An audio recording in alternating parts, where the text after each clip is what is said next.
Today's episode is brought to you by Media for All, which was set up to help encourage more Black, Asian, and other ethnic talent into media, and to provide a support and mentoring network to ensure talent flourishes in the media industry that we all love. If you're looking for a mentor or would like to mentor young ethnic talent, check them out at mediaforall.org.uk, and it is all 100% free.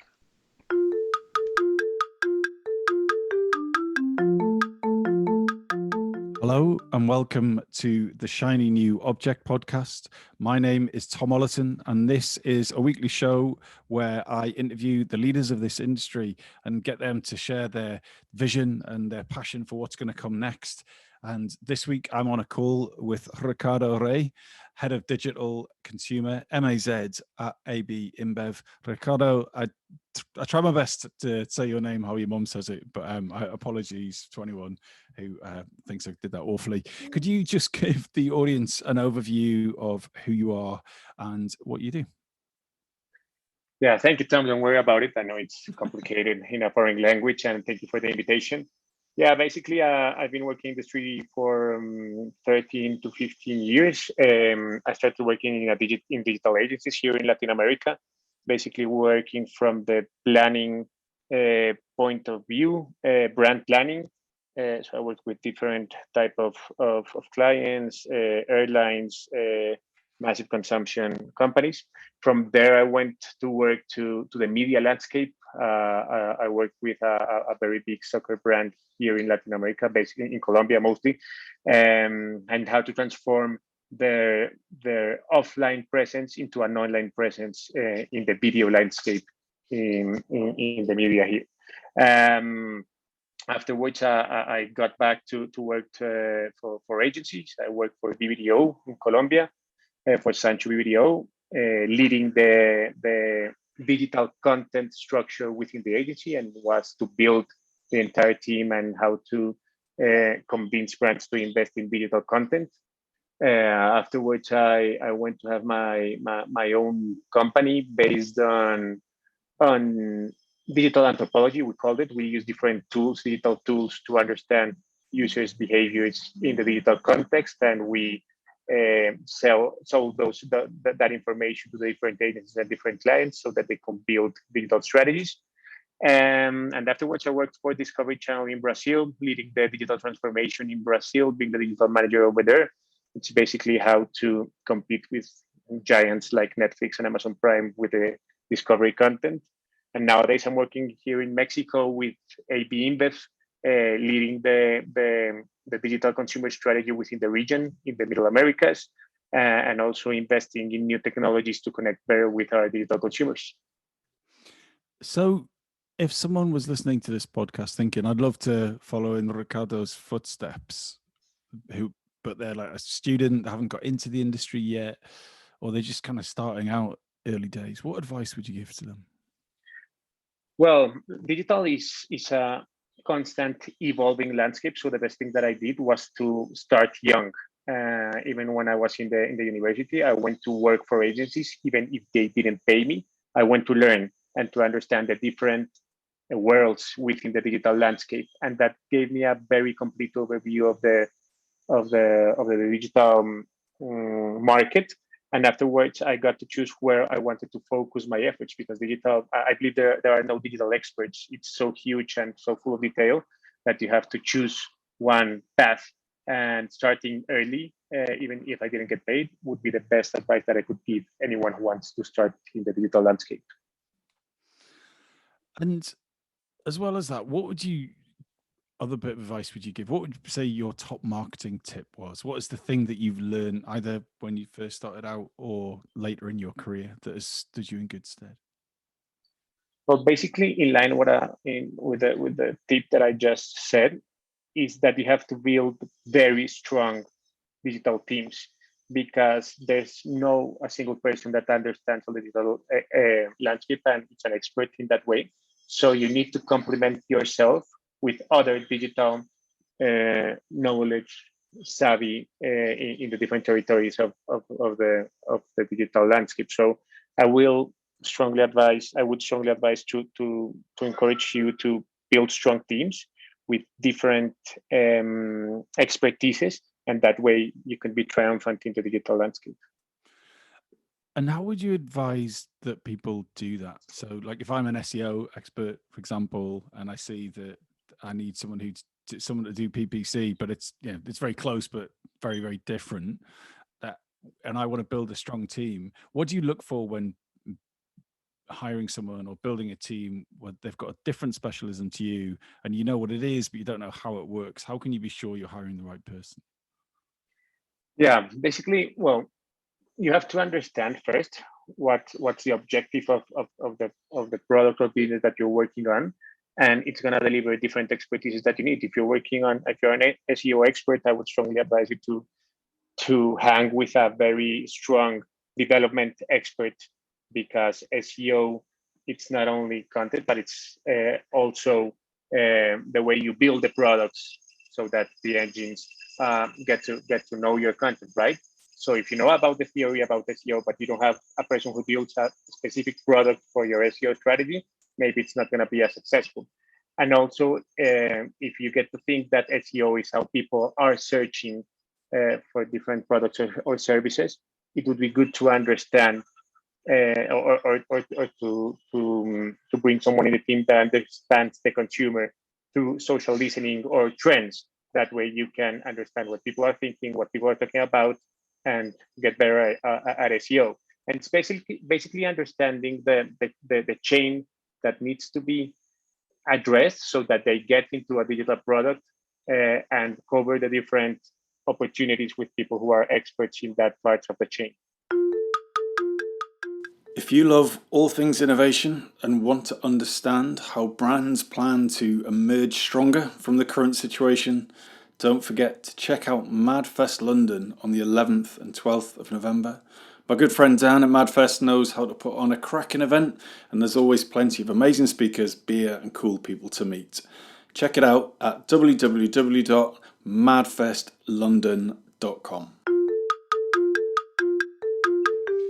So we're kind of at the halfway stage now, and we're going to move on to your shiny new object, which is AI in AB testing, which, if you're not in this industry, probably won't make any sense whatsoever. And this is a topic incredibly close to my heart and kind of very close to what we do as a business anyway. So I'm really intrigued to hear how you do it. So, but not everyone's going to know exactly what that means. So can you explain what AI in AB testing is, and then we can move on? Yeah, basically the beautiness about digital is that you can measure almost everything, right? Or you can get a sense of everything, of every action that it's been taking on digital.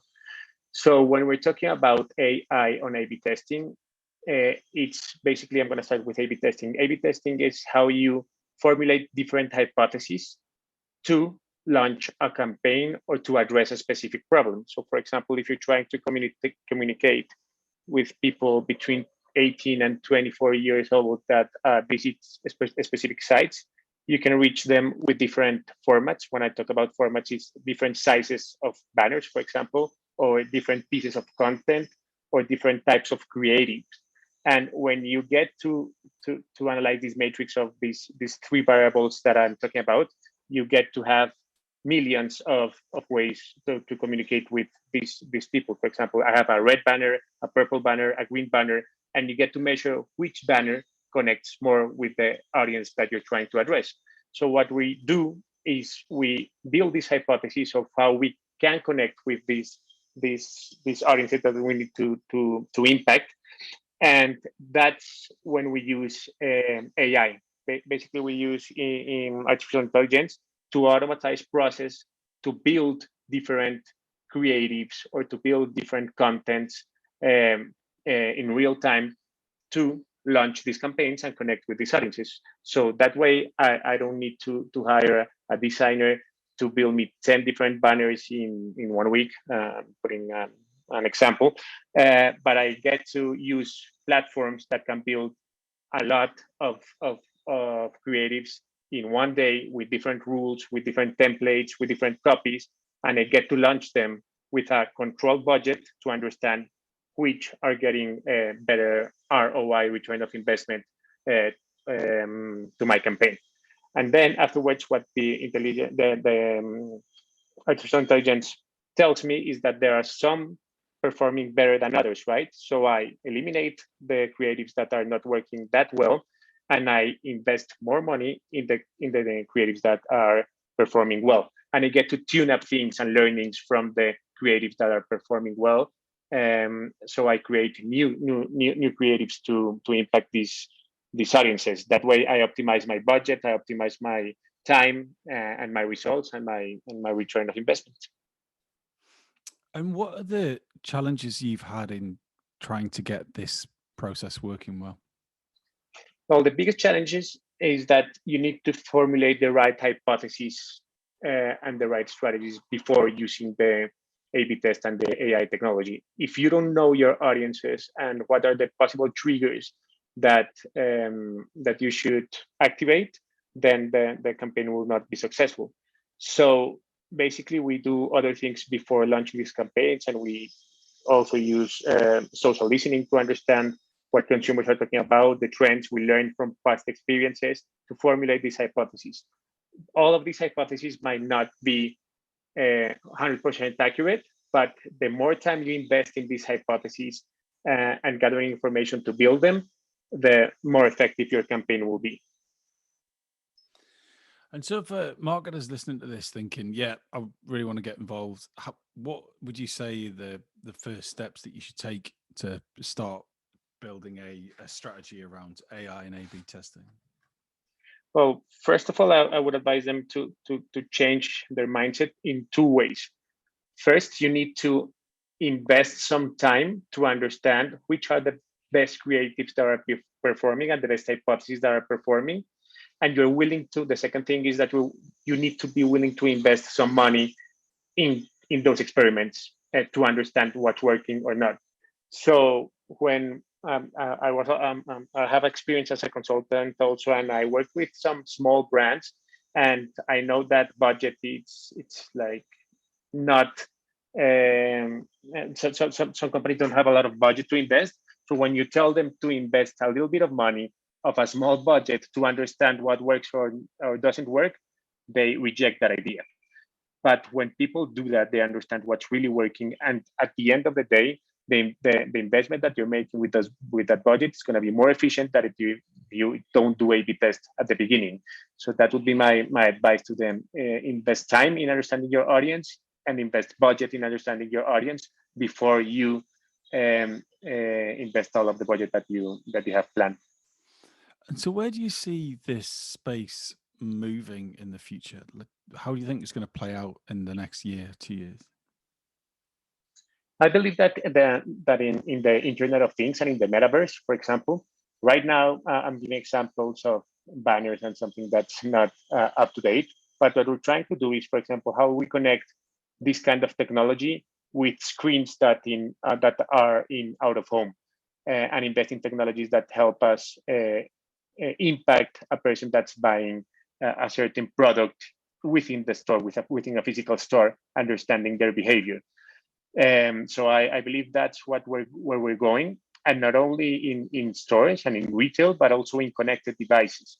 How you can address in an intelligent refrigerator in your car, how you can reach them with the right message at the right time by crossing different variables that you get to analyze and cross by gathering the data of the consumers.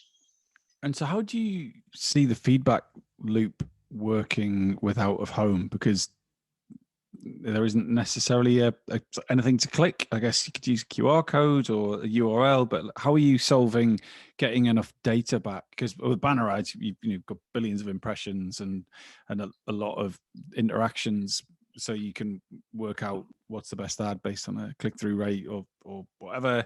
But in terms of, you might get thousands of people seeing an ad, tens of thousands of people seeing an ad in an outdoor situation.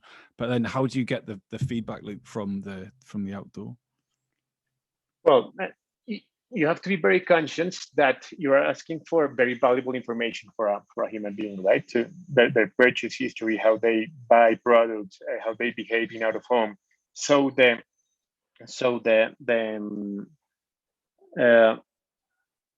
what you're returning to them needs to be huge and needs to be valuable also. So they give you information.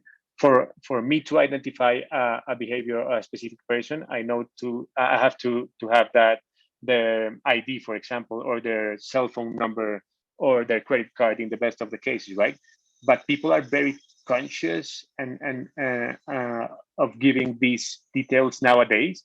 So if my promise of giving something huge back, if you give me your cell number or your phone or your address number, it's not good enough for the people. You're never going to give me that data, and therefore I won't be able to cross your data with my databases, and therefore I will not be able to provide A/B testing out of home.